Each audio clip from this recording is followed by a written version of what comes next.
Bom dia, gente. Satisfação enorme estarmos aqui reunidos no intuito de prosseguirmos com o nosso bate-papo semanal na pretensão de caminharmos e avançarmos no que diz respeito ao conteúdo programático anual. Satisfação enorme, não dá para ser de outra forma, por enquanto, no futuro será e tudo vai ser ainda melhor. Beleza? Satisfação e saudades. Bate-papo de hoje, economias emergentes. De maneira bem tópica, estamos falando sobre o quê? Vamos analisar um contexto de geopolítica global que, em outrora, poderíamos dividir, compartimentar o mundo num grupo de países ricos e pobres, norte e sul, desenvolvidos e subdesenvolvidos. Se formos nos remeter a um passado não tão remoto, países em desenvolvimento e países desenvolvidos. E hoje, centrais e periféricos. Centrais e periféricos. Países que usufruem de elevados indicadores sociais e econômicos, um alto padrão tecnológico, aperfeiçoamento tecnológico e gerenciamento das riquezas, e países que estão em processo de maravilha. Então, no grupo dos periféricos, nós criamos um vínculo direto com as economias emergentes. Tópico do caderno de vocês: conceituação e localização. Se tivéssemos que conceituar essa expressão economias emergentes, precisaríamos nos remeter à seguinte percepção: consistem em economias periféricas que usufruem de consistentes indicadores econômicos, apesar de não terem resolvido ou equacionado seus problemas de ordem social. Ou seja, sob o ponto de vista do IDH, Índice de Desenvolvimento Humano, que faz uso de elementos ou critérios sociais e econômicos, sob os critérios econômicos, esses países apresentam um PIB consistente, um Produto Nacional Bruto consistente, PNB consistente, uma renda per capita relativamente mediana, em alguns casos, também elevada. Ótimo. Só que não equacionaram, não resolveram seus problemas sociais. Os indicadores sociais continuam lastimáveis. Se fossem analisados apenas sob o prisma dos indicadores econômicos, poderiam facilmente se enquadrar na condição de economias centrais. Mas não podemos analisar dessa forma.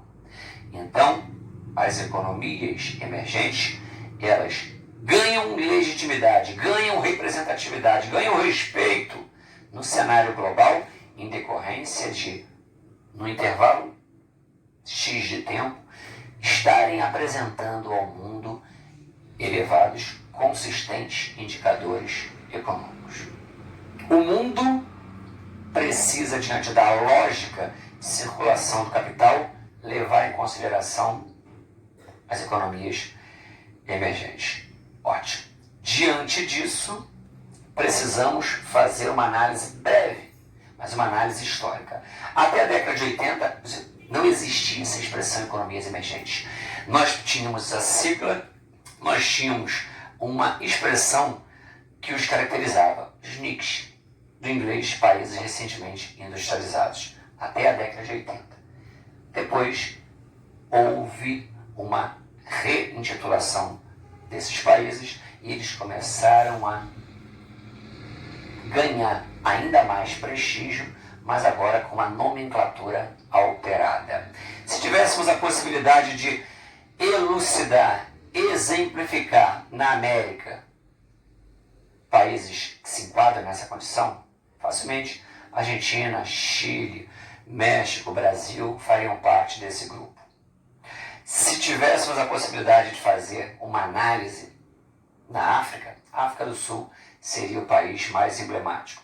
Se tivéssemos a possibilidade, alguns teóricos também fazem inserção da parte norte da África, o Magrebe, os países, Argélia, Marrocos e coisas do gênero. Ótimo.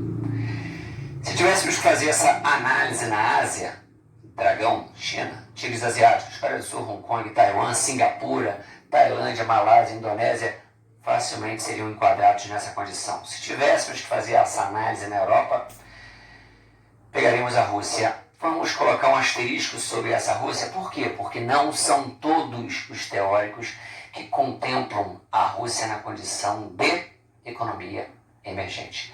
Em decorrência de que, se a gente para analisar, em outrora, a Rússia fazia parte de algo maior, que atendia pelo nome de Império Soviético. Ela e mais 14 repúblicas fariam a composição da União das Repúblicas Socialistas Soviéticas. Sem entrarmos numa análise pormenorizada, mas depois da Revolução Bolchevique até o colapso, 89, 91, pronto, a União Soviética passa a ser saudade, deixa de ser vista nos mapas mundiais. E tinha o segundo maior poder de destruição do globo, um arsenal bélico nuclear monstruoso. Quem precisaria gerenciar esse arsenal? A Rússia herdou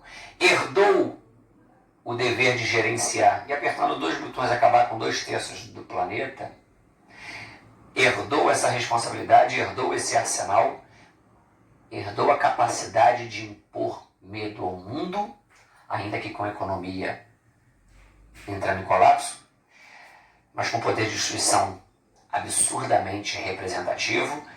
Mas durante o período em que fez parte de algo maior, ela serviu como palco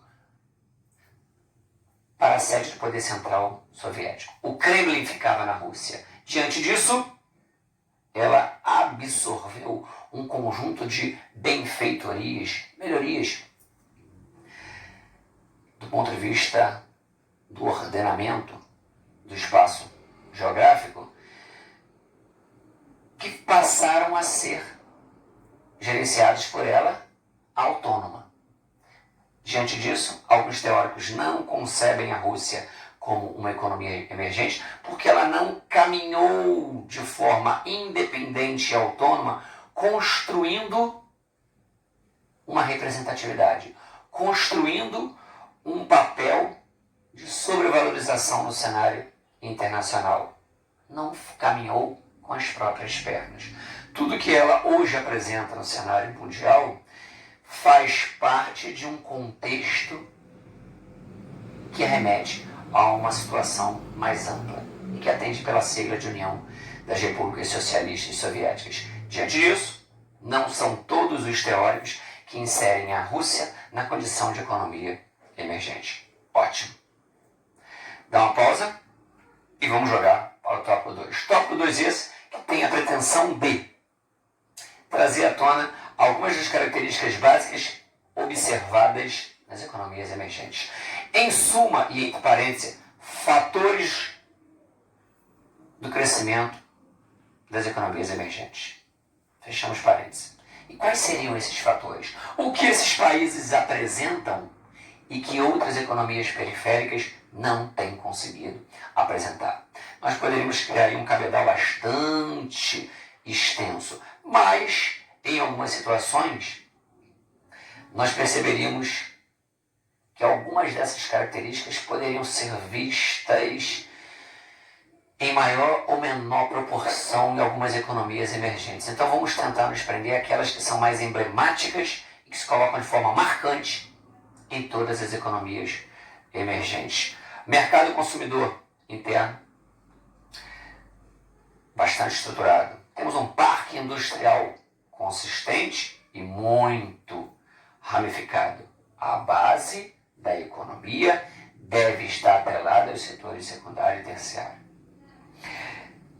com uma mão de obra abundante, qualificada, barata, superexplorada. Flexibilização dos direitos trabalhistas, que faz com que a mão de obra fique mais barata, menos onerosa, menos dispendiosa. Leis trabalhistas tênues, fracas, não representativas. um cabedal de normas ambientais que pouco defendem a natureza. Opa! Facilita e muito a atuação do capital nesses países. Então, se a gente para analisar, poderíamos também facilmente citar sindicatos patronais, sindicatos que existem e atuam não para defender o interesse ou a manutenção de direitos da classe trabalhadora. E isso em muito contribui para a multiplicação do capital. Uma logística de escoamento da produção que facilita essa distribuição. Produzo, se eu não tenho mecanismos que facilitem esse escoamento da produção, de nada vai adiantar produzir. Então eu preciso usufruir de um aparato tecnológico para que eu possa estar em contato direto e estreito com qualquer ponto do globo. Esse país precisa oferecer um aparato tecnológico que favoreça o intercâmbio e as transações comerciais, como também do ponto de vista físico, vias de circulação pautadas nos sistemas rodo, ferro, hidro, que favoreça essa capacidade de eu produzir num ponto e num prazo X esse produto está chegando a outros pontos do globo. Então, se a gente para analisar, existem N aspectos que favorecem capacidade de poupança. É um outro elemento. Eu usufruo de um mercado consumidor interno, mas o poder de compra, o poder aquisitivo tem que estar num patamar relativamente mediano. E isso também é percebido nas economias emergentes. Então nós temos um conjunto de informações a partir da década de 40, e notadamente nós poderíamos enquadrar no grupo dos periféricos países da América do Sul e países da África absorvendo esse perfil. Perceberam que de nada adiantaria terem uma pseudo-tranquilidade econômica pautando suas riquezas em cima da venda de produtos agrícolas para que obtivessem capital e com esse capital pudessem absorver ou importar gêneros manufaturados. Viveriam uma montanha-russa econômica. Se o mundo estiver bem, vai comprar o meu produto agrícola. Se estiver passando por turbulências, automaticamente não vai comprar. E não comprando, minha economia entra em colapso. Diante dessa percepção, precisamos consolidar aqui nosso parque industrial, fazendo com que o que outrora importávamos pudéssemos produzir aqui. Isso daria uma maior tranquilidade. Isso daria uma maior serenidade aos indicadores econômicos. O país cresceria de forma autônoma, sem depender de forma tão estreita do humor econômico internacional. Ótimo. E esse modelo, que atende ao nome de substitutivo, ganhou visibilidade na década de 40 e no conjunto de economias emergentes, países da América e países da África vão de encontro a esse perfil. Temos um outro modelo, o modelo que atende para o nome de plataformas de exportação. É o modelo que ganha visibilidade, sobretudo na década de 70, onde? Na Ásia. Se o primeiro tinha como foco o mercado interno, eu quero produzir para atender, eu vou me industrializar para que essa indústria possa produzir gêneros que atendam à necessidade do meu povo. Se ele estava focado no mercado interno, não tinha por que ficar numa franja territorial. Não tinha por que ficar numa zona costeira. Não tinha por que ficar no litoral. Vamos pegar um exemplo, usando a situação do Brasil. Zona Franca de Manaus, importante polo, 1967. Implantado no meio do nada, meio da floresta amazônica. Qual o propósito? Atender a demanda, entre outros propósitos. Atender uma demanda interna.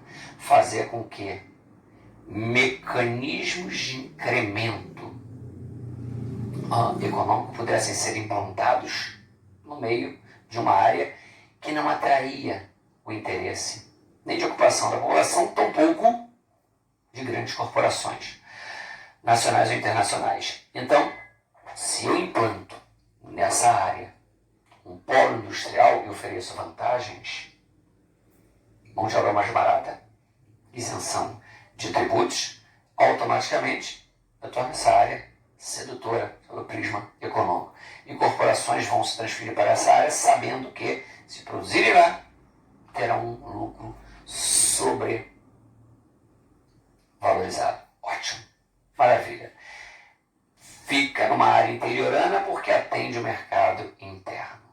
Vamos nos jogar para o modelo asiático. Plataformas de exportação. Década de 70, a Ásia adota esse modelo, tendo como objetivo o mercado externo. Se o foco não é atender a necessidade do meu povo, mas transformar o mundo no meu quintal, eu quero exportar, escoar a produção, eu preciso, fazendo uso do raciocínio lógico, ficar numa zona costeira. Peguem a localização das zonas econômicas especiais na China, por exemplo. E a Ásia adota esse modelo porque não prioriza atender uma demanda interna. E os dois modelos legitimam a consolidação de um parque industrial que em muito contribuiu para elevar os indicadores econômicos das economias emergentes. Modelo substitutivo, modelo das plataformas de exportação. Década de 40, década de 70. Mercado interno, mercado externo. Uma espécie de ping-pong, que tem um, o contrário tem outro. Beleza, ótimo. E agora vamos nos encaminhando para o desfecho mais. Seria de suma relevância que não deixássemos de contemplar os BRICS. Num grupo de economias periféricas eu tenho os emergentes. Dentro desses emergentes eu tiro um grupo ainda mais seleto, que atende pelo nome de BRICS.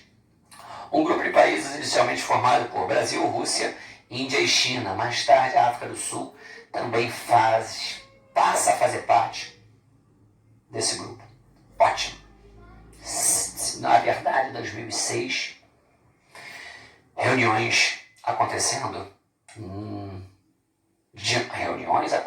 no cenário global, tentando analisar justamente, entender a conjuntura econômica do mundo naquele momento, e surge essa percepção de que, olha, no grupo de economias emergentes, nós já começamos a perceber, a vislumbrar, a observar, a identificar que existem alguns personagens que já estão aí com um crescimento econômico consistente há mais de 2 décadas, em alguns casos, e em situações específicas com crescimento da ordem de 2 dígitos, 10%, 12% de crescimento no PIB, intervalo temporal representativo. Quem são? Brasil, Rússia, Índia e China. E a África do Sul mais à frente. O que eles têm?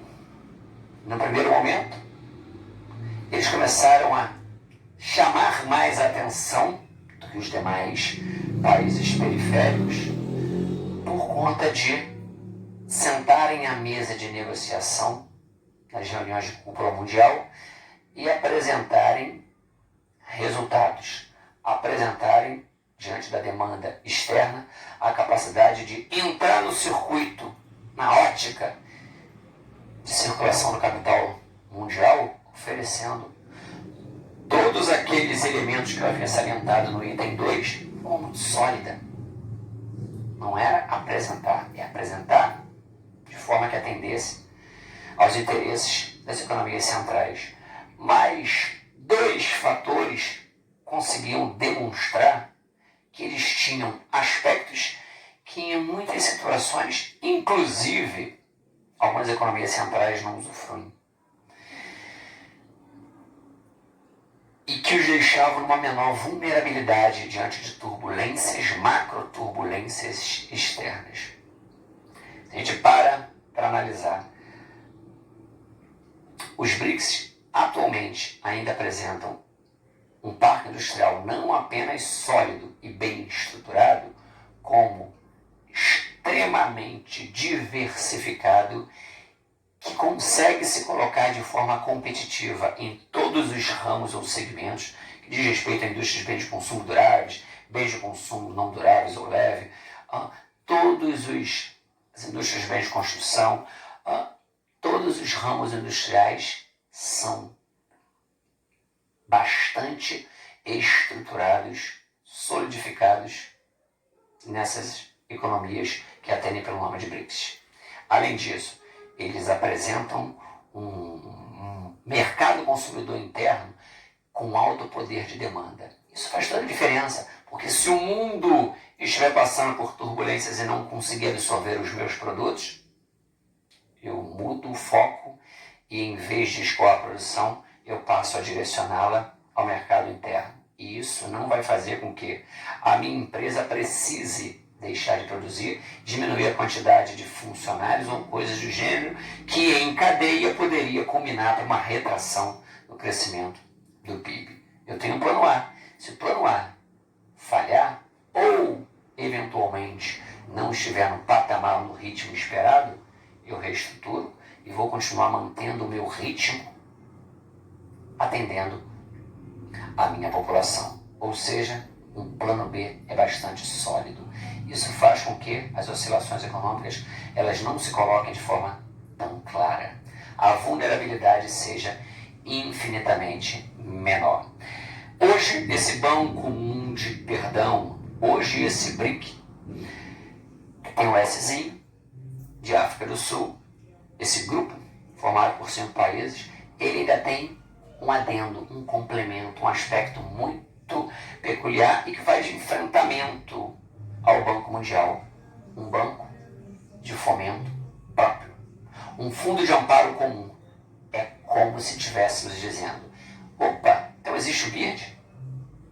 E existe um banco feito para amparar esse conjunto de países caso passem por turbulências econômicas e precisem fazer uso desse fundo emergencial estrutural? Sim. É uma reserva. Reserva essa em que cabe ressaltar, num contexto específico da nossa história, sendo criado por todos os países, a ideia tendo partido do Brasil, o Brasil foi o principal investidor. Claro que as conjunturas elas podem ser alteradas e há possibilidade no futuro de repente, diante de situações bem diferentes, o Brasil ser aquele que vai fazer uso, sabendo que em outrora foi aquele que mais contribuiu, pensando em auxiliar outros países. Mas não estamos falando de algo pequeno, estamos falando de algo em que o mundo começa a ver e a respeitar.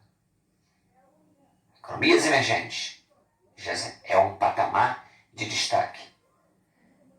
Dentro do grupo dos periféricos, seleto grupo, economias emergentes. Dentro desses emergentes, um grupo ainda mais nobre, os BRICS. E o Brasil também faz parte desse grupo. Gente, vamos chegar por aqui. Mais à frente a gente vai se deparar com atividades, questões que vão permitir um aprofundamento, artigos, coisas do gênero, que vão permitir um aprofundamento ainda maior sobre esse bate-papo. Mas acredito que, em linhas gerais, tivemos a possibilidade de nos localizarmos nessa temática central. Forte abraço, saudade, até mais.